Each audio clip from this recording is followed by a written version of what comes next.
இந்நாள் இனிய நாளாக அமைய ராமானுஜர் திருவடியை பற்றி பரந்தாமனை அறிவும் தினம் ஒரு நாராயணீயம்.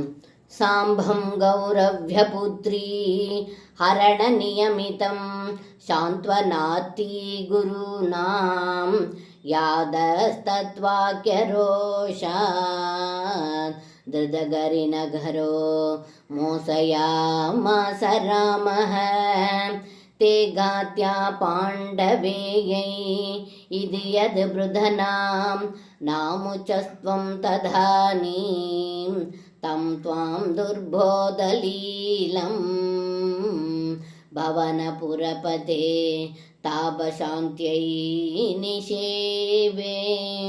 இந்த பாடலுக்கு அர்த்தம், ஏ குருவாயூரப்பா, கௌரவரான துரியோதனனின் பெண் லக்ஷணையை சுயம்வரத்தில் தங்களுக்கும் ஜாம்பவதிக்கும் பிறந்த சாம்பன் கவர்ந்தான். இதனால் அவனை கௌரவர்கள் சிறைப்பிடித்தனர். அவர்களை சமாதானம் செய்ய சென்ற பலராமனை தகாத சொற்களால் சொல்ல இதனால் சினம் கொண்டு தன்னுடைய கலப்பையால் அஸ்தினாபுரத்தையே பெயர்த்தெடுத்து சாம்பனை விடுவித்தார். இந்த கௌரவர்கள் பாண்டவர்களால் கொல்லப்பட வேண்டும் என்பதால் தாங்கள் பலராமனுக்கு யாதவ படையை அனுப்பவில்லை.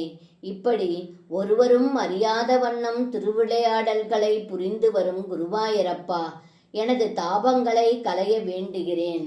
சர்வம் கிருஷ்ணார்ப்பணம். ஸ்ரீ குருவாயூரப்பன் திருவடிகளே சரணம்.